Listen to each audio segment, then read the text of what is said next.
Армаңыздар көрүүчүлөр, эфирде мен Сейтек Качынбай кайрадан улустөр жана турмуш көрсөтүүсүнүн кезектеги чыгарылышын алып чыгып отурам.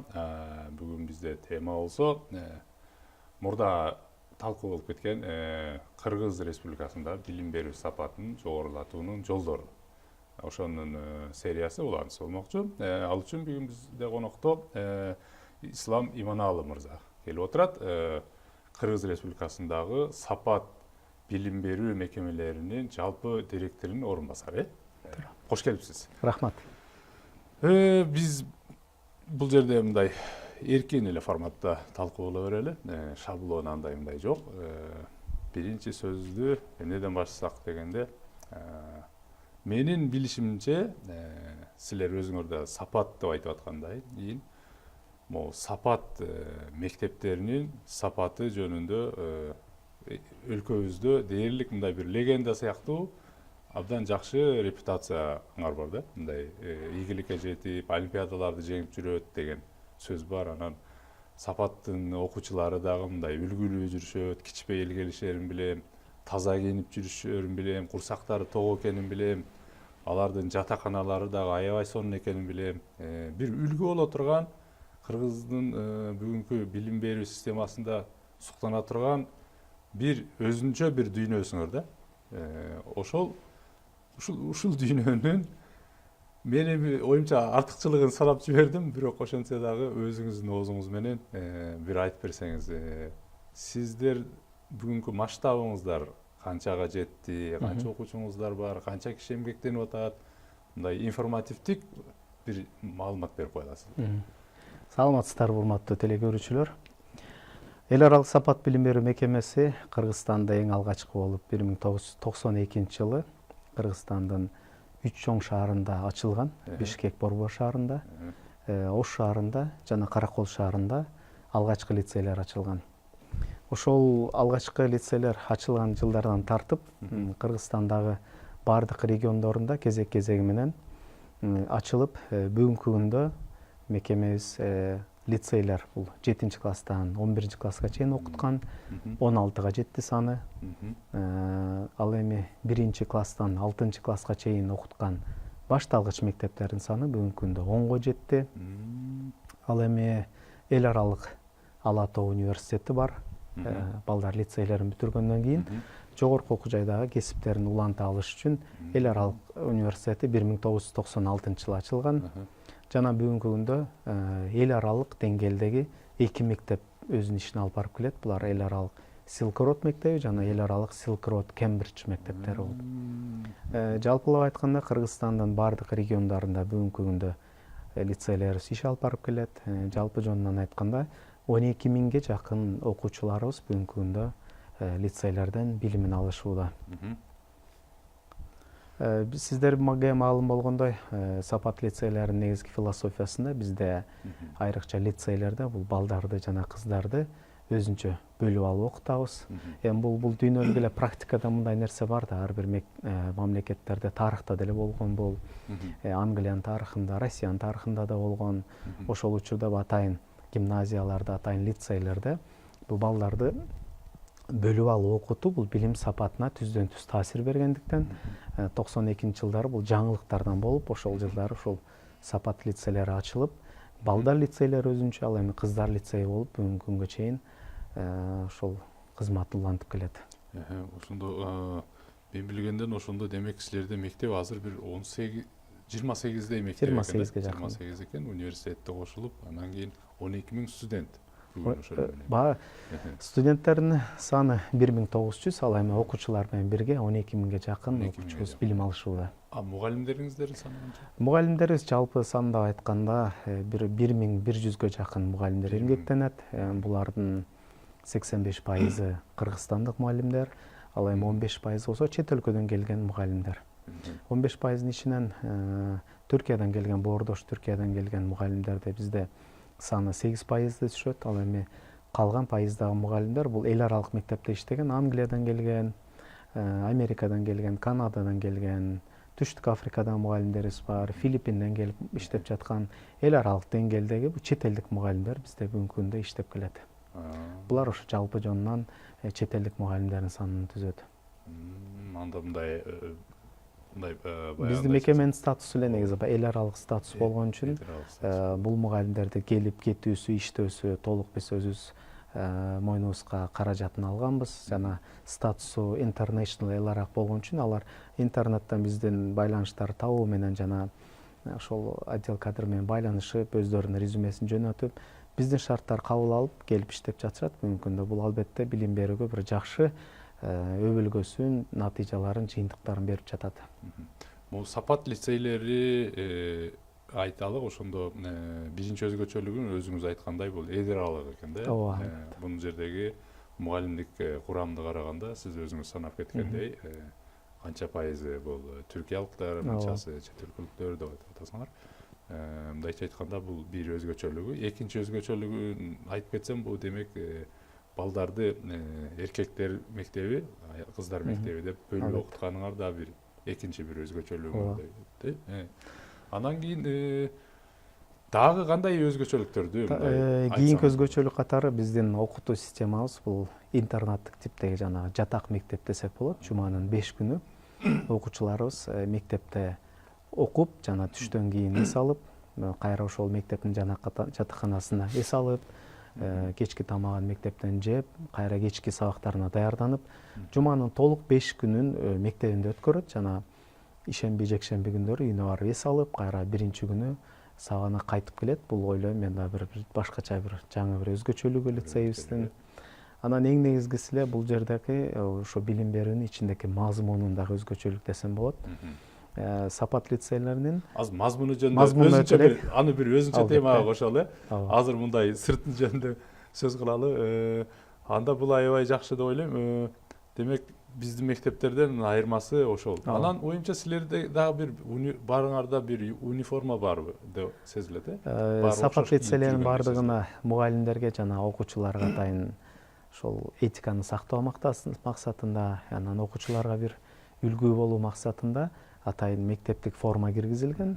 Бул мектептик форманы биз 2 жылда бир өңү түсүн кичине алмаштырып турабыз. Себеби бир типтүү болгондо да бир адамдын көзү бир чөйрө көнүп калса да бир кызыгуусу азаябы дейбиз. Ошондуктан 7-8 класстарда формасы башкачараак бири-бирине айырмаланат. 9-10 класста айырмачылык болот. Көбүнчө ошол формаларды алмаштырып, баардык лицейлерде кыз балдарыбызга башкача форма тигилет, ал эми балдарга башка форма тигилип, бир униформаны сактаганга аракет кылабыз. Ал эми агайларыбызга жана эжекейлерге койгон бир талабыбыз бар. Ал дагы бул сабак учурларында жана биздин медициналык кызматкерлер кийген сыяктуу атайын бир халаттарды кийип, бул да бир жакшы жактарын көрө алдык муну киргизүү менен. Гигиена таза болот. Эгерде физика лабораторияда иштеген агайларыбыз болсо, өзүнүн жеке кийимдери балким булганбашы мүмкүн. Бул учурда ушул жакшы жактары бар экен, бузун киргиздик. Бул жагы дагы бир мындайча айтканда бир өзгөчөлүгүңөр дагы байкалат да. Анын үстүнө ошол эле учурда силерде дагы мен билгенден азыр өзүңүз деле айтып кеттиңиз, Silk Road, Cambridge дагы эл аралык Silk Road мектеби. Бул мектептерде сабактар толугу менен инглиз тилинде берилет, Бул эки мектептин статусу англис эл аралык international статусу бар. Бул эки мектептин баардык предметтер тең, бул мектептер англис тилинде өтүлөт. Биздерге сиздерге билгенде ошо тарых, география сабактары дагы англис тилинде өтүлмөкчү. Ал эми кыргыз тили жана орус тили ал жерде тандоо сабак катары киргизилген. Бул мектептерде 15-тен 20-га чейинки улуттагы окуучулар окушат. Ар түрдүү улуттан окуучулар окугандыктан ал жерде мектептин ичинде бир гана эле жанагы тил бул англис тилинде сүйлөшөт окуучулар жана окутуучулар. Ошондуктан балдарга мындай шарттар түзүлгөн. Ал жерде француз тилинин кружогу бар, испан тилинин кружогу бар, кытай тилинин кружогу бар. Окуучулар сабактан тышкарыда бул тилдерди тандап алып, кошумча үйрөнгөнгө бир мүмкүнчүлүк түзүлмөк. Мен тиги Кембридж скулуңарга кээде футбол ойногону барып калам, ана стадиондо. Анан кийин бир жолу тиги немени издеп калдым, даараткана издеп тегеренип жүрөм. Анан тегеренип жүрсөм бирөө кытайча сүйлөп калды мага. Анан чочуп кеттим, ушул жерде мага ким кытайча сүйлөп атат. Карасам өзүмдүн илгери 20 канча жыл университетте мурун мага сабак берген эжекем өзүнүн ошо балдарын ошо жерге сабак мектепке бериптир. Анан учурашып калып, анан ошол жерде таанышып калдыңыз. Кайрадан жолугуп калганыма мен да таң калдым да. Себеби сураштыра келсем ошолор айтты, ошо биз ишенебиз дейт, ушу мектепте сапаты жакшы, финансылык мүмкүнчүлүгү дагы мындай бизге ылайыктуу деп айткандан анан эсимде калып ошо айтып атканым. Эми баягы сиз баягы баштап кеткен маңызына келели, эмичи билим берүүнүн маңызына келели. Сиз эми биз азыр өзгөчөлүктөрдү санап кеттик мектебиңиздин. Эми могу сапат билим берүү мекемелеринин менен кыргыз мектептеринин окшоштуктары эмнеде жана айырмасы эмнеде? Окшоштуктары биз жылдан ар бир жыл окуу жылынын башында мектепте окутуучу сааттардын планын жана программаларын билим берүү Кыргызстандын билим берүү министрлигинен атайын лицензиясын алганбыз жана ошол жердеги атайын аккредитация бөлүмүнөн бул программаларды биз бекитип алабыз. Программалар бекитилгенде бизде жөнөкөй мектептерге салыштырмалуу бизде атайын лицейдик компонент деп коет. Бул эки предметти биз тереңдетип окутабыз. Биринчи бул англис тилин тереңдетип окутуу жана информатика предметин тереңдетип окутабыз. Негизи эле бул лицейдин философиясында биз 7-класстарда окуучуларды кабыл алабыз. Атайын апрель айында өткөн кабыл алуу сынагынын жыйынтыгы менен, атайын тандоонун жыйынтыгы менен сынак өткөрөбүз. Былтыркы жылы Кыргызстан боюнча бул кабыл алуу сынактарында Кыргызстан жалпылап айтканда 57.200 6-класстын окуучусу бул сынакка киришти. Бул сынактын жыйынтыгы менен 7-класска 1700 бала тандалып алынды. Эми бул жерде биз тандоодо эки фактор болот. Бул биринчи фактор баланын билими. Көбү мындай бир ойлоп калышы мүмкүн, сапат билим берүү мекемесинде бул акылуу билим албетте, бирок кымбат мен окута албайм деши мүмкүн. Мен буга жооп катары айтат элем, кабыл алуу сынактарында алгачкы 5 орунга жана 10 орунга чейин түрдүү мындай жеңилдиктер берилет. Эгерде экзамен жыйынтыгы менен бала мыкты орун алган болсо, эң алгачкы 3 орунга 100% бекер окууга чейин мүмкүнчүлүк берилет.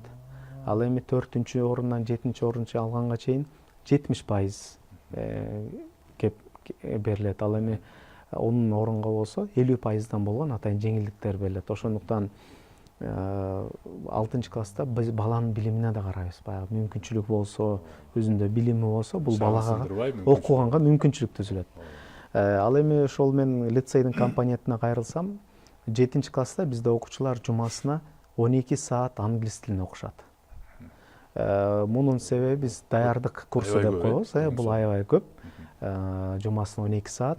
Бирок 8-класска келгенде балдарыбыз эң негизги болгон 5 табигый предметти, бул математика, физика, химия, биология, информатика сабактарын булар англис тилинде окушат. Бул жөнөкөй мектептен айырмасы ушунда. Жөнөкөй мектептерде бул предметтер өз эне тилинде окутулат. Кыргыз тилинде же орус тилинде. Ал эми сапат лицейлеринде бул 5 эң негизги предмет англис тилинде окушат. Буга кошумча катары албетте окутуу методикалык комплекстери, китептер, материалдар, дидактикалык материалдар бардыгы тең англис тилинде болгон үчүн бала 7-класста жумалык 12 саат менен өзүн даярдаш керек. Англис тилинин деңгээлин жогорулатып, 8-класстан тартып, бул предметтерди түшүнүп алып кетүү үчүн жакшы бир деңгээлде англис тилин окуш керек. Ошондуктан биз бул англис тилине өтө көбүрөөк басым жасайбыз да. Быйылкы жылда жана былтыркы жыл менен салыштырмалуу биз ушул лицейлерде англис тилин окутууга чет өлкөлүк мугалимдер чакырып атабыз. Native speaker деген ошол тилди ташуучуларды, носительдерди лицейлерибизге чакырып, алар менен эмгек келишим түзүп, бүгүнкү күндө 9 лицейибизде 1ден 2ден чет өлкөдөн келген мугалимдер менен сабак өтүп жатат да алар. Бул баягы сиз да эми чет өлкөгө көп чыгып жүрөсүз. Мен билгенден Жапонияда жашап келгенсиз. Чет тилди үйрөнүш үчүн ошо чет тилдик бир чөйрөдө жашап, анан кулак угуш керек экен да ошол сөздөрдү. Биз качан гана кулагыбыз бизге тааныш болбогон сөздөргө көбүрөөк кулагыбыз толгондо, анан биз тезирээк үйрөнөбүз. Биздин үчүн Кыргызстанда орус тилин кыргыз мектепте окуган балдар деле орус тилинде жакшы сүйлөйт. Орус тилинде маалыматты уксак түшүнөбүз. Бул албетте кичинебизден бери бизге булар кулагыбызга бул сөздөр сиңип калган да. Ошондуктан ошол чет өлкөлүк мугалимдерди биз лицейде иштеткенибиздин бирден бир максаты ушул мектептеки жанагы чөйрөгө балдар тартынбастан ошол чет элдик адамдар менен сүйлөй алсын, оюн айта алсын, бир тартынбасын. Ошол чет элдик мугалимдер мугалимканасына киргенде жөнөкөй мугалимдер менен отуруп күнүмдүк сөздөр сүйлөшүп, бир тамакта, иш чаранын ичинде, сабакта болгон бул жакшы шарттарды түзөт экен. Биз бул багытта 2 жылдан бери бир кадам таштадык. Буюрса бир жакшы ийгиликтерин, жемиштерин буюрса көрөбүз деген ойдобуз. Эң сонун. Так, силерде мындай кандай дагы бир кандай негизги мындай философияңар бар? Бул сапат лицейлери негизинен моундай кишилерди тарбиялап чыгаруу дейбизби, же болбосо өстүрүп чыгаруу дейбизби? Кээ бир учурда бул тарбия деген сөз дагы өтө жакшы эмес деген пикирди да угуп калам да. Мындай бир адамды, кандай адамды даярдап чыгаруу деп айтабызбы? Кандай адамды даярдап чыгарууну негизги философия деп карайсыңар? Биздин мекеменин эң негизги максаты болуп, бул ошол балдардагы жөндөмдөрдү өнүктүрүү. Жана ар бир бала өзүнүн жаратылышынан, Кудайдын жараткан ошо өзүнөн ар бир бала кичинесинен ар тараптуу жөндөмдүү болуп туулат экен да. Эгерде бара-бар ошол жөндөмдөр ачылбаса, өнүктүрүлбөсө, тарбияланбаса, ошол жөндөмдүктөр убакыт өткөн сайын анысы жок болот экен. Сиз билсеңиз керек, Кен Робинсон деген эң бир дүйнөдө атактуу бир педагог инсан бар. Ошонун YouTube'да бир TEDx'те жакшы бир сүйлөгөн сөзү бар. Мектептер дейт. Кен Робинсон бул жакында бул мектептер бул балдардын дейт, жанагы жаратмандык жөндөмүн жоготот дейт. Же болбосо өлтүрөт деген да бир түзмө түз котормосу бар да. The schools kills creativity дейт да. Балдардын жаратмандыгын өлтүрөт дейт. Чыгармачылыгын жоготот, мокотот десек болобу, бала өнүкпөй калат экен. Себеби бүгүнкү күндө орточо бир класста 25-30 бала окуса, ар бир баланын бир өзүндө бир потенциалдуу келечекте бир инсан. Ар бир баланын бир өзүндө бир жөндөмү бар. Биз ар бир мугалим балким катабыз ушундай болушу мүмкүн. Ар бир сабакка кирген мугалим аны көрбөйбүз. Экинчиси, ар бир кирген мугалим өзүнүн талабын коет да. Мен математик болсо, мен математиканы үйрөтөм деген талап коем. Бирок бала математика эң кыйын, келечекте математик болбошу мүмкүн. Бирок ал келечекте эң мыкты композитор болушу мүмкүн. Ал келечекте мыкты бир спортсмен болушу мүмкүн. Ал келечекте балким бир сүрөтчү болушу мүмкүн. Бирок ушуларды байкабайбыз да, ошондуктан биз балдарды кичинесинен эле жанагы жөндөмдөрүн өнүктүрбөйт экенбиз да. Биз мен ойлойм бүгүнкү күндөгү билим берүүдөгү эң башкы проблема ушул болсо керек го дейм да. Ал эми сапат лицейлеринин ошол философиясындагы экинчи бир өзгөчөлүк бул билим берүүдө 9-класстан кийин бүтүргөндөн кийин, орто билим берүү бүткөндөн кийин 10 жана 11-класста былтырдан тартып биз профилдик билим берүүгө өттүк да. Профилдик билим берүүнү бул Кыргыз Республикасынын билим берүү министрлиги да колдойт. Ал жакта дагы лицей жана гимназия үчүн түзүлгөн атайын программалар бар. Профилдик билим берүү бул баланын келечекте өзү кызыккан кесибине ылайык сабактарды, предметтерди окуу да. Биз 3 багытта профилдик бөлүмдөрдү ачтык. Бул социалдык, гуманитардык, экинчи физика, математикалык, ал эми үчүнчү ошо табигый илимдер деп 3 багытта азыр балдарды окутуп жатабыз. Биринчи багытта эгерде мен келечекте менеджер болом, же болбосо келечекте мен бир тилчи болом, же келечекте мен экономист, бизнес башкаруу жагында кызыгуум болсо, мен ушул профилди тандап, мага ылайыктуу экономика сабагы, мага ылайыктуу адам жана коом, дүйнөлүк тарых сабактарын тереңдетип окуй алам. Жок, мен эгер келечекте бир программист болом, келечекте мен бир заводдо иштегим келет, мен келечекте бир инженер болом, бир жаратмандык идеялар бар менде десем, бул физика, математикалык багытты тандап, көбүрөөк сааттагы физика, химия жана математика предметтерин окуйм. Ал эми 3-чү багыт болсо табигый илимдер, келечекте мен химияга байланыштуу, медицинага байланыштуу, биологияга байланыштуу кесиптер болсо, мен анда 3-чү группаны тандап, акыркы 10 жана 11-класста мен ушуга байланыштуу предметти окуу менен өзүмдү өнүктүрө алам. Бүгүнкү күндө биз бир балага билимдин баарын берүү менен натыйжада жыйынтык чыкпай калат экен. Бир бала 17 предметти окуп, 17 предметтен тең баарынан жетишип, ийгиликтүү боло алыш өтө кыйын экен. Бул өтө табиятта абдан аз сейрек эле киши болбосо. Албетте. Мындай орто киши ал мүмкүн эмес. Ошон үчүн бир өзүнүн баягы сиз айтып кеткендей наркы жөндөмүнө жараша ар ким өзү өсүп кете турган жагы болот го. Анан дагы моундай нерселер да болот да, тиги кээ бирки балдар 7-8 класска чейин мындай өзүнүн потенциалын билбей эле жүрөт, жөн эле мектепке барып жүрүп, анан бир ойгонуп, өзү могуга жөндөмдүү экенин түшүнө баштайбы.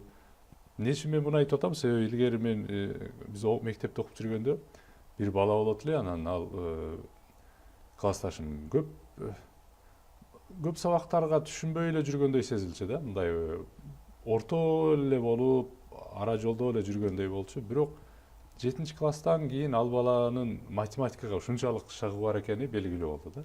Анан бизде класста абдан мугалимдер берген тапшырманы биринчи чыгарып коюп, анан кол көтөрүп, доскага чече албай атканын чыгарып, кээде агай жазып атканга моуну туура эмес жазып койдуңуз го деп оңдоп, ушунчалык бир жөндөмү бар адамдар ортосунан чыгат экен да.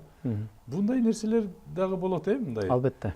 7-класска чейин балдар ойгонбой, анан кийин өзүнүн потенциалын ойгонгон учурлар. Ар бир баланын баягы мындай сөз бар экен да, ар бир ийгиликтүү инсандын аркасында бир ийгиликтүү мыкты бир мугалим бар да. Мен Искендер Ормон деген жакшы бир коомдук ишмердин сөзү жагат мага. Ал киши айтат, мындай сөзү бар да. Катардагы мугалим дейт, келип сабагын өтүп кете берет дейт. Жакшы мугалим дейт, келип сабагын өтөт, бирок түшүнбөй калган окуучуларга түшүндүрүп берет дейт. Ал эми жакшы мугалим, мыкты мугалим дейт. Келет, түшүндүрөт, жана айтып берет. Бул мыкты мугалим дейт. Ал эми эң мыкты мугалим дейт. Бул айтып берет, бул түшүндүрөт, бул эксперименттер менен көргөзөт дейт. Анан эң негизгиси шыктандырат дейт баланы. Бул эң мыкты мугалим дейт. Бул эң мыкты мугалим баланы шыктандырган мугалим дейт. Эми сиз айтканга мен толук кошулам. Ар бир балада деле жакшы өзгөчөлүгүнө жараша белгилүү бир жаштан кийин өзүндө бир жөндөмдөр пайда болгонун сезет да. Биз буну кантип ойгото алабыз? Кыргыз Республикасынын ошол 2014-жылкы билим берүү стандартында да бул жазылган. Стандартта бул компетенттүүлүккө багытталган билим берүү да. Бул компетенттүүлүк бул алган билимин жашоодо колдоно алуусу да. Эми ушуга байланыштуу жана көндүмдөр деп атпайбызбы? Skills. Бул көндүмдөрдү биз балдарга кантип үйрөтүшүбүз керек? Физика, математика, биология, кыргыз тили, орус тил сабактарыбызды өтүп атып, ушул көндүмдөрдү кантип үйрөтөбүз? Бүгүнкү күндө мына мен жана дүйнөлүк экономикалык форум бар, World Economic Forum деген чоң глобалдык форум бар. Ошол жерде дүйнөнүн эң мыкты аналитик эксперттер бул аналитикалык мындай болжолдоо менен, прогноздоо менен келечектин жакшы темаларды көтөрүп турушат да, билимге байланыштуу. Ошол жерде айтып атат, 2020-жылы ошол жылдары бүтүп жаткан бүтүрүүчүлөрдө эң негизги 5 көндүм болуш керек дейт. Алар эмнелер? Алар communication дейт. Биринчи communication дейт. Бул жанагы кызматташуу, бирөөлөр менен жакшы бир мамиледе болуу. Экинчи collaboration дейт. Бул тайпада иштей алуу. Бирөө менен биргеликте иштей алуу дейт. Үчүнчү бул critical thinking дейт. Жанагы биз сынчыл ойлоо. Төртүнчү бул emotional intelligence дейт. Эмоционалдык интеллект дейт. Мурда IQ маанилүү болчу. Жумушка алынып атканда бир адамдын бир деңгээлин өлчөөдө. Бүгүнкү ал жооп бербей калды талапка. Бүгүн emotional intelligence. Жана эң акыркы бул creativity. Бул жаратмандык. Эгерде дейт 2020-жылдар балдарда бүтүрүп жаткан бүтүрүүчүлөрдө бул 5 жөндөм болсо дейт. Ал коомдо өзүн ордун жана атаандаштыкка туруктуу болгон ордун тез таап кете алат дейт да. Биз бүгүнкү күндө педагогдор күнүгө изденүү менен жашайбыз да, баягы сабак өтөбүз, изденебиз, сабактын максатын жазабыз, сабактын планын жазабыз. Ошол мезгилде мугалимдерге көп айтабыз да, ушул жөндөмдөрдү ар бир темалар менен кантип бере аласыңар? Мисалы, сабактын түрдүү формалары бар. Мисалы мен тарых сабагынан мисал бере кетсем, эжекелерибиз мындай формада сабак өтөт да, кээде мен жакында бир сабакка кирип ошол жана communication деген командада, тайпада иштей алуу жөндөмүн мугалим берип жатканда өзүм күбө болдум. Класста группаны 3кө бөлүп, ар бир группага өздөрүнүн иштөө боюнча бир максаттуу иш берет. Анан алар ар бир группада 4төн 5тен окуучу ошол теманын тегерегинде изилдешет. Кайра ар бир группа ичинен бөлүп алышат. Сен муну даярдап кел, сен бул боюнча бул булактан маалымат алып кел, сен бул ишти аткаргын. Бул командалык иш да бир. Анан ошону келип сабакта мугалимге презентация кылып берип атат. Биринчи жана индустриялык революциялык доордо мугалимдин ролу эксперт катары болгон экен да. Мугалим бар жокту билет. Мугалим бар жок билет. Мугалим борборлоштурулган. Мугалим айтып берет, баары отуруп сугабыз. Мугалимден билим алабыз. Бирок бүгүн көз караш өзгөрүп атат. Бүгүнкү мугалимдин ролу бүгүнкү күндө бул уюштуруучу. Окуучулар менен билим берүүнү уюштурат. Экөөнүн айырмасы ушундай болуп калды. Бүгүнкү 4-чү индустриалдык доордо мугалимдин ролу бул уюштуруучу. Уюштуруучу болуп калды. Уюштуруучу болуп калды. Илгери бизде негизи мугалим десе ал абсолюттук чындык, абсолюттук бир анын бир экзистенция. Мугалим эми айтты ошол. Бардыгы мындай бир орду бар, анан ал айтса, мугалим урушат деген сөз да ошол бизде калыптанып калган ошолдой да. Ошон үчүн бизде жанагы сынчыл ойлоо өнүкпөй калган да. Эмнеге андай эмес? Азыр сөзүңүзгө аралжы азыр бүгүн эле Facebook'тан окуп калдым, азыр эле бир бала жазып отурат. Тиги мен момунча балл алып калдым сынактан деп турат. Эгер бир жерден гана ката кетип калдым дейт. Бул мынча деген балл, бирок бул кыргыздын балл өлчөм критерийине келип караганда стандартына бул 4 деген балл дейт. Мен 5 алмакмын дейт. Эгер бир суроого мен туура жооп берип койгонумда дейт да. Ал суроонун жообу, ал суроо эмне экен дегенде ал айтып атат. Мен адам баласы маймылдан жаралган жок, Кудай жаратты деп жооп берип койдум эле, ошентип 5 албай калдым деп бирөө жазып атат Facebook'тачы. Негизинен бирок ушундай моменттерди сиздер кандай карайсыздар деген биринчи суроо. Анан экинчиси негизи баягы билим берүү дегенде негизи ушул акыркы жооп, ушул туура деген жооп болбойт да негизичи, туурабы? Бирок илим деген нерсе, билим деген нерсе бул логика да. Ынанымдуулук деген түшүнүк болот. Теория деген түшүнүк болот. Мисалы, могу теория ынанымдуураак экен деп. Бирок кайсы адам өзүнүн баалуулугуна карап кайсыга ишенет, ал өзүнүн эрки. Албетте. Бирок билим берүүдө жок эле дегенде ушундай программа, ушундай теориялар айтылып жүрөт деп айтып коюу, жана ошол теориянын логикасын чечмелеп түшүндүрүп берип коюу мындай ошо окуучунун, мугалимдин бир милдети болуш керекпи деп ойлойм да. Бирок ал жерде мындай диний талаш болбойчу. Албетте. Маймыл жаратып койду, маймылдан келип чыктыбы же Кудай жаратып койду деген мындай риторика болбостон, бул теорияда мынтип айтылат, бул жерде мынтип айтылат. Бирок сиз ушунун логикасын түшүндүрүп бер десеңиз, ал жерде момундай деген жооп бар экен деп жазып койсо, ошол бала бүгүн 5 алмак деп ойлойм да. Ал жерде ал өзүнүн диний ишенимин мындай таңуулабастанчы. Албетте. Ушундай маселелер кандай чечилет? Эми мен баардык мугалимдер үчүн жооп бере албайм, бирок өзүм дагы Сапат лицейинде 12 жылдай бир сабак берип мугалим болуп иштедим, мугалимдик кесипти аркаладым.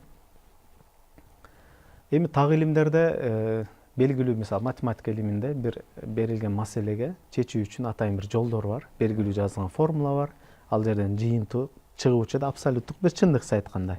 2 кошо 2 барабар 4 сыяктуу бир чындык бар албетте. Муну талаша албайбыз. Бирок бул жерде талашуу балким ошо мугалимдин бүгүнкү күндөгү бул кадамы мындай болуш керек да.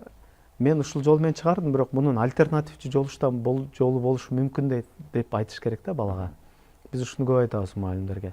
2 кошо 2 4, бирок бүгүнкү күндө деле Сингапур мат деген бар. Сингапурдун математикасы бул жана биз билген традициялык бөлчөк менен иштеген жолдордон бүгүнкү күндө башкача эле жолдор бар экен негизинде. Биз аны билбептирбиз.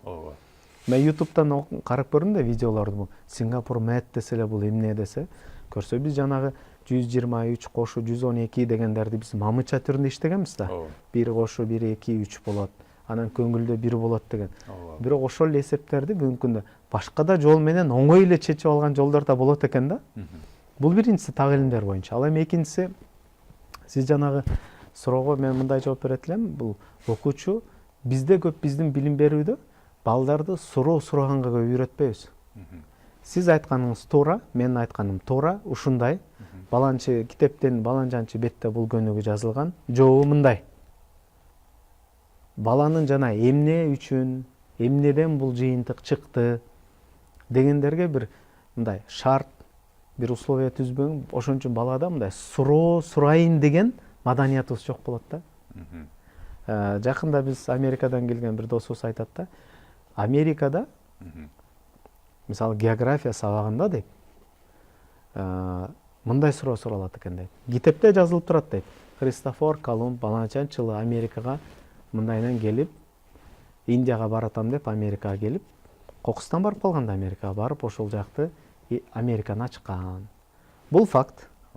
Китепте жазылган, сүрөтү бар, картасы бар. Ал жакта мугалим сабакты мындай баштайт экен. Балдар, силер эмне үчүн Христофор Колумб мындайдан келген эмес Америкага? Балада баягы бир ойлоо пайда болуп атат. Түшүнүү, элестетүү, эмне үчүн чындап эле, эмне үчүн мындайын жол эмес, мындай маршрут менен келген. Ошол сыяктуу биз бүгүнкү күндө билим берүүнүн талабында балдарга бир теманы, бир нерсени үйрөтүүдө бул балдардын жана сынчыл ойлоо өнүктүрүү үчүн көндүмдөрүн. Ушул эмнеге, эмне үчүн, эмнеден, эмне үчүн сенин оюңча мындай деген суроолорду көбөйтпөсөк, балдарды биз бир багытта эле жанагы өзүнүн ичиндеги инсандык потенциалын чыгара албаган бир балдар чыгып калышы мүмкүн деген коркунуч бар да. Жакшы.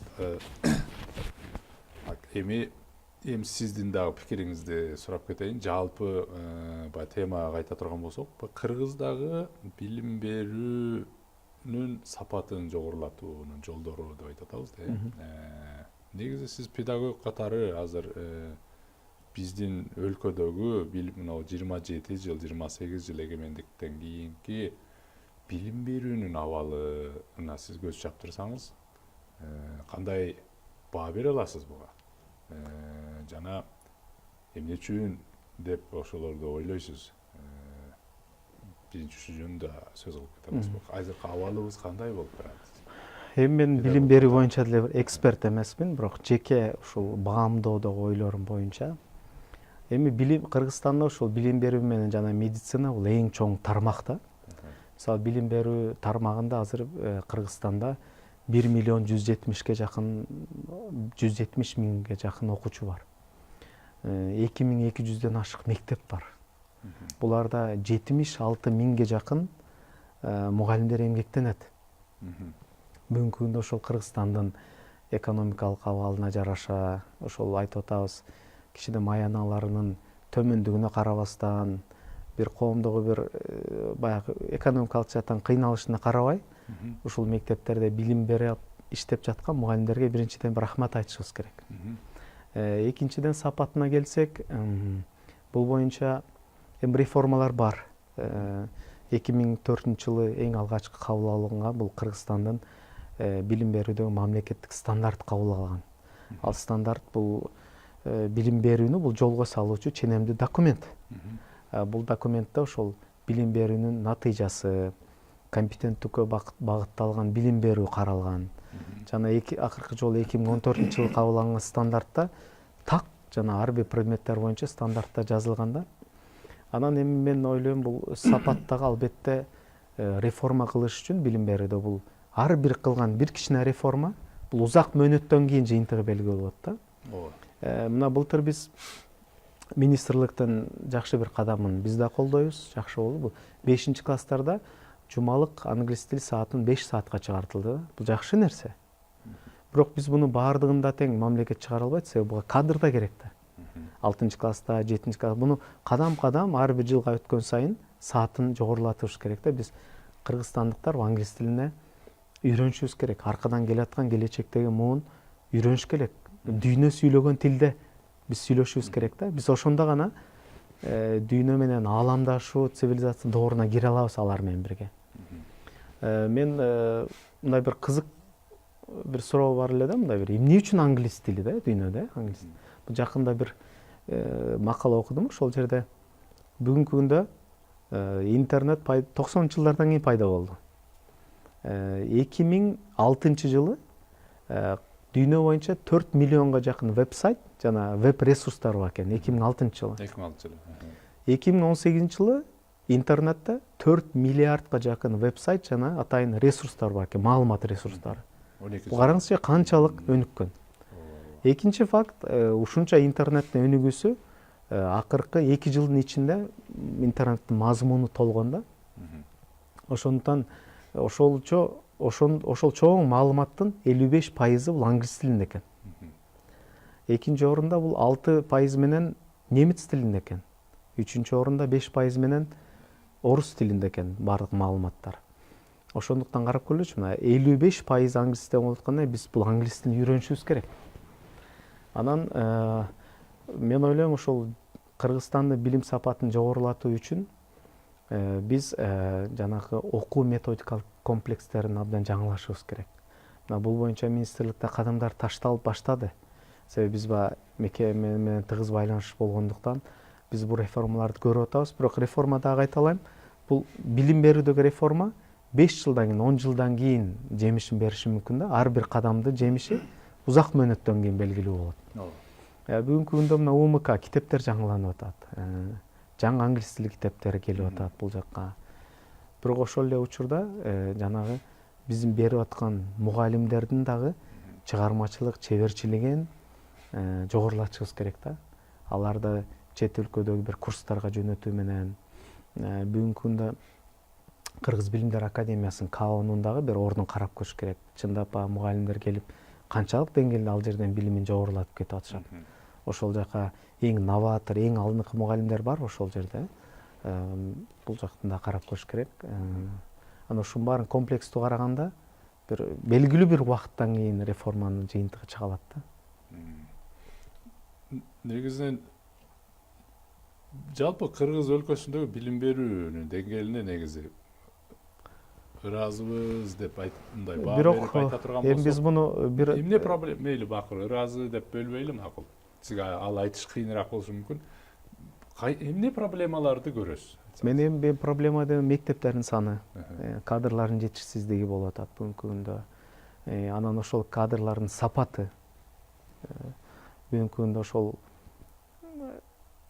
жана педагогикалык вуздардан бүтүрүп келген бүтүрүүчүлөр кээде мындай баягы биз муундарга бөлүп көрсөк, азыркы X жана эң алдыдагы поколение, аркадагы Z поколенияга сабак берип атат да, жана бири-бириндеги кагылышуулар, түшүнбөстүктөр ушундан пайда болуп атат. Баягы азыр эң алдыңкы мектептерде деле эң мыкты мугалимдер 50 жаштан жогору болгон эле жаштагы мугалимдер. Ал эми аркадан келген жаш мугалимдер алар сыяктуу жанагындай чыгармачыл иштеген, кесибин сүйгөн, өзүнүн предметин мыкты билген мугалимдер жок болгон үчүн бул биринчи себеп. Анан экинчиси, ошол эле мугалимдер мектептин ичинде предметине окуучуларды кызыктырып, технологияны колдонуу менен, жаңы инновациялык киргизүү менен сабак өтпөй, традициялык метод болгон үчүн мектептерде бир балдардын саны көп, ошондой бир кызыгуулардын азаюусу ушу билим сапатынын түшүшүнө алып келип жатат да. Биз пиззага дүйнөлүк билесиздер, дүйнөлүк пизза да биз эң акыркы орундарды алганбыз. Бирок кийинки 2 жылдан кийин дагы буга киребиз деп атабыз. Эми буга даярданыш керек. Эми ал жакта пиззада эң алдыңкы өлкөлөрдү карап көрсөк, Финляндия, Эстония, Сингапур өлкөлөрү бул пиззанын эң алдыңкы өлкөлөрүндө биринчи орундарда турат. Алардын ошол окутуу программаларына, куррикулумдарында жанагы сиз менен санап кеткен жана көндүмдөрдүн баары тең программанын ичине киргизилген үчүн пиззада чыккан суроолорду балдар оңой алып кете алат, түшүнгөн, билген, компетенттүү болгон үчүн жакшы жыйынтыктарды берип атат да. Мен азыр карап көрсөм, мен балким өзүм билим берүү министрлигин азыр жакшы изилдеп көргөн эмесминби, же алардын ойлору мага жетпей калып атабы түшүнбөйм. Бирок сиз азыр өтө маанилүү нерсени айтып кеттиңиз. 5 skills депчи. 5 skills дегенди санап кеттиңиз. Бул бүгүнкү келечектеги мектепти бүтүп чыккан балдарга ошол сапаттарга ээ болуусу бүгүн ошол негизги мындай айтканда, мындай жөнөкөй кыска сөз менен айта турган болсок, ошондой киши мектептен чыгуусу бул максат да негизичи. Ал үчүн биз кандай методду колдонобуз? Бул мынандай интерактивдүү дагы же момундай деген бир нече метод оюн формасында өткөрүшүбүз мүмкүн. Ошондой кишини жаратыш үчүн. Туура. Бирок өзүңүз айтып кеттиңиз кайра. Ошол баягы тарбиялайт деген же момундай адамды өстүрөт деген негизи бул мындай өтө мындай туура эмес жок, бирок мындай өтө ошого ылайыктуу эмес сөз экенин өзүңүз да айтып кеттиңиз. Тарбиян деген сөзүнө өзү ылайыктуу эмес экенин да айтып кеттиңиз. Ушул жааттан алганда мен биздин билим берүү министрлигинде ушул жөнүндө түшүнүктөрү барбы мен билбейм да. Балким болушу мүмкүн, бирок эмнегедир мындай стратегиялык билим берүү министрлигинде бир өзгөрүүлөр жөнүндө мен такыр эле уга албай жүрөм да. Бүгүнкү күндө баягында келгенде Халил Разаев деген жигит айтып кетти. Дүйнө жүзү азыр өзүнчө трендтер болуп өнүгүп кетип атат, бирок биз андан артта калып өзүбүзчө бир дүйнөбүз дегендей болду да. Биз ошол дүйнөдөгү трендтерге аралашыш үчүн бүгүн биз ошол баягы 5 скиллге даяр боло турган адамдарды тарбиялаш үчүн негизинен биз стратегиялык кадам катары мүмкүн бүгүн мектептерде эбак эле TOEFL кирип, мисалы, эбак эле логика жана баягындай critical thinking деген сабактар мисалы кирсе абдан жакшы боло эле дегеним да. Бирок бул жөнүндө сааттарды эле өстүрүп атат деген сөздү угабыз да. Сааттарды өстүрүп атат дегенде бул инглиз тили жакшы болот дегенди мен мисалы ортосунда мамилеси бар экенин анча ишене бербейм да. Болсо да кичине эле болушу мүмкүн деп ойлойм. Бирок биз инглиз тилди дагы жөн эле инглиз тилди бербей TOEFL-га ылайыкташтырып бергенибиз, SAT-ге ылайыкталган. же болбосо SAT дейбизби, же TOEIC дейбизби? Себеби дегенде буларда толугу менен критикалык ой жүгүртүп, баягы дайыма сиз өзүңүз айтып кеткендей 2+2 бул факт, бирок 4 бул факт, бирок бунун да башка жообу болушу мүмкүн деп ошону да жаңылышып калганга альтернатива шанс берип, мындай ойлондура турган кылып бизде үйрөткөн бул TOEFL да мен билгенде. Себеби сөзсүз бир пикирге үйрөтөт. Мисалы кыжап кийип балдар, кыздар мектепке барыш керекпи же аны кийбей барыш керек дегенде кийип барыш керек бул туура же кийбей барыш керек бул туура деген жооп жок жашоодо. Бул ар кимдин өзүнүн пикири болот. Бирок эмне үчүн ошону ойлойсуң деген нерсеге ар ким аргумент келтирип, критикалык ой жүгүртүүсүн өндүрүү бирок маанилүү да, мисалычы. Ушул жаатында оюмча мен биздин билим берүүдө өтө эле чоң проблема бар. Жана негизи ушул проблеманын бар экенин өзү бизде билим берүү системасында түшүнгөндөр канчалык деңгээлде көпчүлүктү түзөт мен билбейм. Бул проблеманы бар, албетте, муну баарыбыз эле түшүнүп турабыз. Биз баягы ишибизге байланыштуу билим берүү академиясынын ошо мугалимдердин квалификациясын жогорулатуу институтунун кызматкерлери менен кызматташып, аларга барып келебиз, иштейбиз, семинарлар өткөрөбүз. 74 000 мугалим бар дейт азырчы. Бул эми баарына жеткирүү кыйын. Бирок бул иш башталган. Биз дайыма чейрек сайын ошо билим мугалимдердин билимин жогорулатуу институтка мугалимдер жөнөтүп турабыз. Тарых мугалими, англис тили мугалими, алар барганда ошол жакта семинарлардан өтүп турушат да. Булар баягы кээде мүмкүнчүлүккө да байланыштуу болуп калат. Балким Нарындагы, Лейлектеги, Баткендеги бир мугалим жолдун алыстыгына байланыштуу финансылык себептен келе албашы мүмкүн. Бирок бүгүнкү күндө бул нерсе бар. Билимдер академиясы ошол Кут билим газетасына атайын өтүлүүчү семинарлардын даталарын чыгарып турат. Ошо датага жараша мугалимдер келип, ушул борбордон 10 күндүк, 15 күндүк семинарлардан өтүп кетет. Ал жерде берилет бул. Бул көндүмдөрдү окуткула, мындай окуткула, сабактын формаларын А, Б, Ж модельдерин мындайларын өткүлө деп. Бирок муну албетте жайылтуу үчүн, баарына жеткирүү үчүн бир убакытты талап кылат. Анан экинчиси мындай нерсени айткым келип турат. Мисалы Финляндияга биздин башкы директорубуз барып келгенде ал жактан айтты да, мисалы Финляндияда бир мугалим коомдо мугалимдин орду бар экен дейт. Сиз кимсиз? Мугалим. Баары сыймыктануу менен мугалим экен деп сыйлашат экен.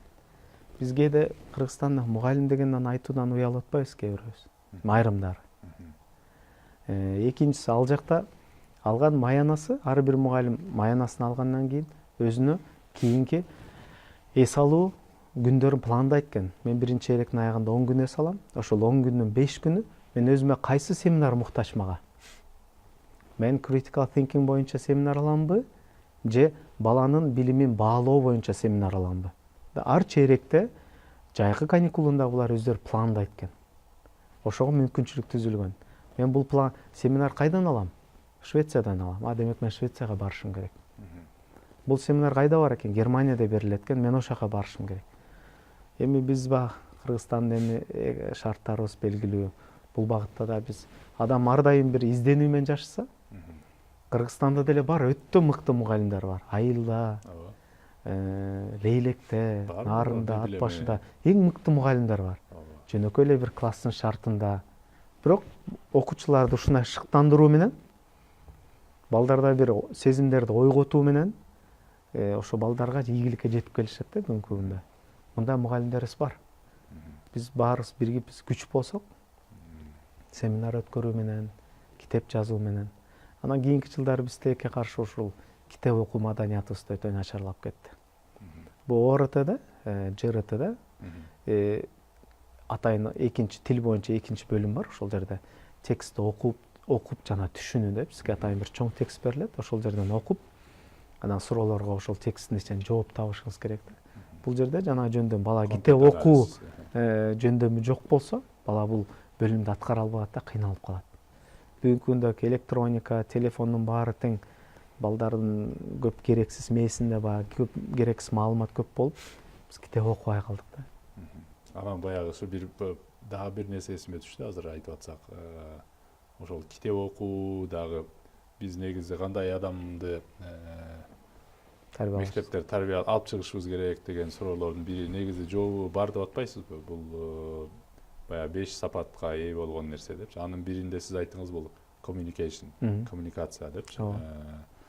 Инсандар менен тил табыша алуу, баарлашуу. Биздин кыргыздын кыздары сулуу болуп конкурстарды жеңип, мисалы өзүбүздүн мына региондо, орус тилдүү региондордо жеңет дагы, анан баягы эл аралык конкурстарга барып эле утулуп калат экен да. Анан ошондо дагы бир макаланы окуп көрсөм жакында, ошол жеңилгендердин себеби, бир себептердин бири ошо биздин кыздарда коммуникация жөндөмү жок экен да. Анан тил билишпейт экен. Барып алып эле ойлойт, бул орус тили, бул дүйнө жүзү бул орус тилинен чыккандай ойлойбуз да биз негизи. Бул дүйнө жүзүндө ушу Кремлден башка эч нерсе жоктой сезиле береби бизге, билбейм да. Аргасы жок, аргасыз болуп ушу кыргыз бүгүн бактысын Россиядан табыш үчүн туулуп аткандай эле сезилип атат да. Чынындачы. 11-дө бүтүп атып эле Россияга кетебизби деген нерсени ойлоно турган өтө тренд бар да. Бул ошол эле нерсе, ошо сулуулардын арасында дагы кезиккенин макаладан окудум. Ошо чет өлкөгө барат, сулуу болуп басышын басат, денесин көрсөтөт, макул. Бирок баягындай коммуникация кылып, жылмайып сүйлөшүп, ошо тегеректегилер менен сүйлөшүп, баарлашып, ошондой баарлашууга келгенде абдан эле төмөн бала алып, абдан мындай сүйлөшө албай жүдөп, кыйналгандары жөнүндө абдан айтылат да. Бул деген нерсе мен мисалы ушул тажрыйбамды ушу күнгө чейин Чыгыш Европабы, Батыш Европабы өлкөлөрү же башка өлкөлөрдөн канча адам менен деле көп жолуктум, бирок баардыгы дээрлик аябай ушу коммуникация жөндөмү бар да көпчүлүгүндө. Аябай жакшы инглисче сүйлөшөт. Мейли ар кимдин өзүнүн акценти, өзүнүн спецификасы бар. Бирок негизи эмнени айткысы келип атат? Абдан жакшы ойлорун түшүндүрүп, мындай коммуникация жөндөмү өнүккөн да. Биз негизи ушул жагынан биз абдан эле мындай артта баратканыбыз байкалат. Быйылкы окуу жылынын жыйынтыгы менен Кыргызстанда 767 биздин бүтүрүүчү бүтүрдү да 11-классты. Алардын 327си чет өлкөдөгү эң мыкты жогорку окуу жайларын өтө алды да. Мындай айтканда, бир 48% өтө алды. Алар кайсы мамлекеттер? Америкага 43 бүтүрүүчү өтүп ал жака кетишти.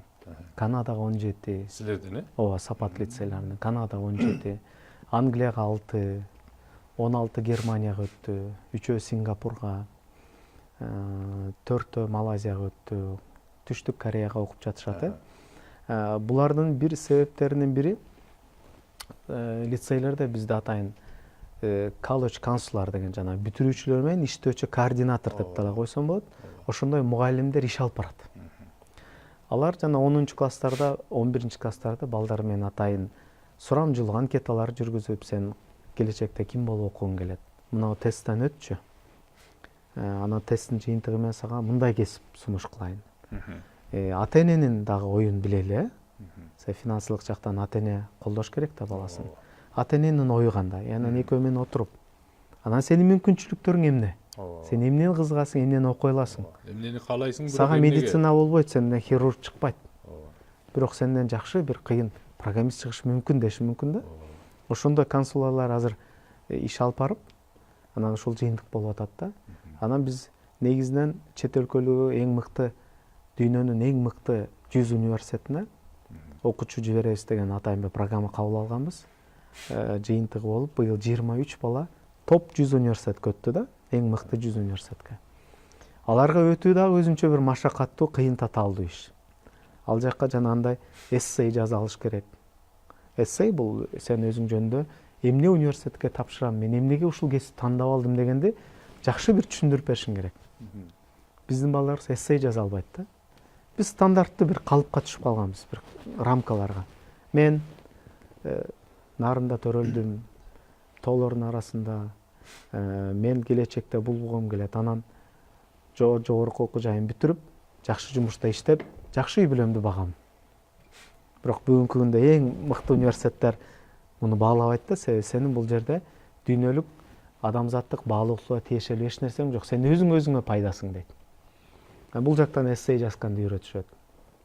Документтерин бүт англис тилине которуп, аларды жанагы транскрипт кылып коет, өзүнүн аттестаттагы бааларын туура англисче которулуп, алардын бааларын коюп, ушул баардык ишти аткарып, анан толук почта аркылуу алардын документтерин четке жөнөтүп, бүгүнкү күндө ошо балдардын баары тең четке чыгып жатат. Айрымдары уже жогорку окуу жайларын бүтүрүп, Кыргызстанга кайтып келип, бүгүнкү күндө мамлекеттик сектордо, жеке сектордо, курулуш тармагында, жеке иштерде бүгүнкү күндө иштеп, жакшы ийгиликтүү инсандар болуп келатат. Ошо баягы консультант мугалимдериңиздин ролу негизи маанилүүбү дейм да. Албетте. Себеби баягы мен деле ошо чет өлкөлөргө барып келип, анан келгенден кийин көпчүлүк учурларда балдар сурап калышат. Мисалы көбүнө айтам, муну Жапон борборго берип көргүлө, бул жака берип көргүлө деп кеңешим айтам. Анан бирок ал жерлеринде талабы бар да, мисалы. Кичине кыска бир 20 сүйлөмдөн өзүңөрдүн эмне үчүн ошол жака Жапон борборго мисалы окууга кирип атканыңарды себебин жазгыла деп. Сүрөттөп эле жазгыла дейт. Анан мен айтам негизи биринчи ошого даярдаш үчүн мен жөн эле сурап көрөм, мындай 1-2 күн берем сага, монтип. Эмне үчүн Жапончо окугуң келип атат? Мага жазып көрчү, окуп көрөйүн деп көрөм негизи десем, анан көпчүлүк эле жазып коюшат. Мен Жапон маданияты өнүккөн, мен Жапон маданиятын жакшы көрөм. Жапония таптаза өлкө, технологиялардын өлкөсү. Аны билебиз дейт, биз андай экенбиз. Мен айкидону жакшы көрөм, мен каратени жакшы көрөм деп эле ушинтип жазышат да. Анан ошентип бергендерди карап туруп эле жаап таштайт. Же ошону менен өтпөй калышат да байкуштар. Анан айтам, бул табигый нерсе, бул сен жакшы көрсөң, ну и что, мало что ли ты хочешь дегендей нерсе бар. Бирок ал жерге конкреттүү жазыш керек.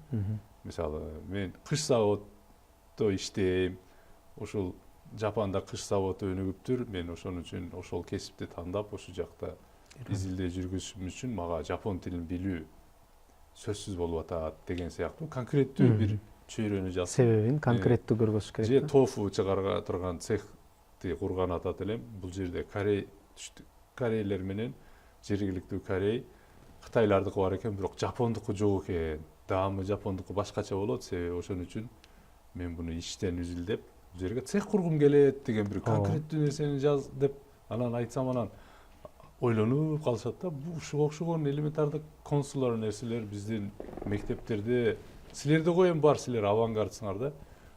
Эгер биздин кыргыз мектептери ушул силердин түрк лицейлерге окшоп калганда, биздин билим берүүдөгү проблемалар негизинен жоюлмакпы дейм да. Биз бул Жок эле ишти дегендечи. ошо консультанттарды окутуп семинар башталганда бир 2 мугалимибизди Америкага жөнөттүк. Бирөө Гарвард университетине атайын бир 10 күндүк семинарда өтүп келди, бирөө болсо Канадага барып келди, Америкага барды, Дубайда бар экен. Булардын кадимкидей семинарлар болот экен, бул консультанттар кантип балдарды жогорку окуу жайына даярдоо боюнча. Ошол жерде Гарвард университетинин жана кабыл алуу комиссиясынын башчысы айтып атпайбы, мен силерге суроо берейин дейт. Сен ойлойсуңар кандай балдарды биз Гарвард университетине алабыз дейт. Көбүнчө кол көтөрүп эң мыкты окуган, шумдук окуган деген жооптор ушуга жакын болгондо ал киши айтып атпайбы, жок жаңылышасыңар дейт. Бизге дейт ар тараптуу өнүккөн инсан керек дейт. Ал билими да болуш керек, бирок ошо менен кошумча бир музыкалык аспапты ойной алыш керек. Бир спорттун түрүнөн бир мыкты болуш керек, сууга сүзө алыш керек. Ар тараптуу болгон инсандар карап көрүп, анан ушундай бир эл аралык деңгээлдеги студенттерди алабыз дейт да. Анан мен эми бул жайылтыш керек, бул тажрыйбаны албетте жөнөкөй мектептерге жакшы мугалимдерден таап, англис тилин. Бул ишти англис тилини болгон үчүн англис тилчи мугалимдерден тандадык биз. Материалдын көбү англис тилинде болгон үчүн буну жөнөкөй мектептерге да жайылтса абдан жакшы болот. Себеби азыркы учурда Бишкек шаарында көбүнчө ар түрдүү агентстволор, жана образование за рубежом деп ошентип атпайбы иш. Агентстволор алып кетип атат. Булар баланча суммада акча берсең, мен сени документиңди бул өлкөгө жөнөтөм, сени жөнөтөм деген сыяктуу. Бирок бул биздин жөнөкөй мектептерге кирсе, өтө мыкты балдар, улан кыздар сокушат. Оңой тапшырып өтүп кетүүгө бизге мүмкүнчүлүк абдан көп. Анда mesela Ислам мырза, менде дагы чынын айтайын, да бир эки кичине теманы козгогум келди эле, бирок тилекке каршы бизге берилген убакыт аягына чыгып отурат. Оюмча биздин талкуу ушуну менен бүтпөйт деп ойлойм. Себеби бул билим берүү, бул өтө маанилүү нерсе да. Жакында эле бирөө айтып атат эле, эгер өлкөнүн ичинде элдер мектеп курушпаса, анда алар өз өлкөсүнүн ичинде көбүрөөк түрмө курушат деп айтып атышат да. Ошол сыяктуу бул билим берүүнүн сапатын бүгүн жогорулатуу бул өтө эң актуалдуу тема ойдон калып келет да, оюмча мына 28 жылдан бери. Ушу мындай абдан мазмундуу маек кылып бергениңизге мен чоң алкыш айтам. Рахмат. Атайын келип бердиңиз. Сиз ишиңизге ийгилик. Дагы оюмча мындай талкууларга келип бересиз. Мен учурдан пайдаланып бүгүн ошол Кыргызстандагы жалпы биздин мугалим кесип аркалаган мугалимдерим бүгүнкү кесиптик майрамы менен чын жүрөктөн куттуктаймын. Аларга ушул кажыбас кайрат каалаймын, ушул сабырдуулук каалаймын, үй бүлөлөрүндө бакыт каалайм. Ошол берген билимдери жугумдуу болуп, келечекте мыкты инсандар өсүп чыксын. Рахмат сиздерге. Ишиңизге ийгилик. Урматтуу көрүүчүлөр, эмесе биздин бүгүнкү улустөр жана турмуш көрсөтүүбүздүн кезектеги чыгарылышы аягына келип чыкты. Бүгүн бизде тема билим берүү сапатын жогорулатуу жолдору деген болду. Ал үчүн бүгүн бизге Ислам Иманаалы мырза келди. Ислам мырза болсо Кыргыз Республикасындагы сапат билим берүү мекемелеринин башкы директорлугунун орун басары болчу. Эмесе сиздер менен кайрадан эфирде көрүшкөнчө мен жакшы отуруңуздар деп сейтек ачкынбайм.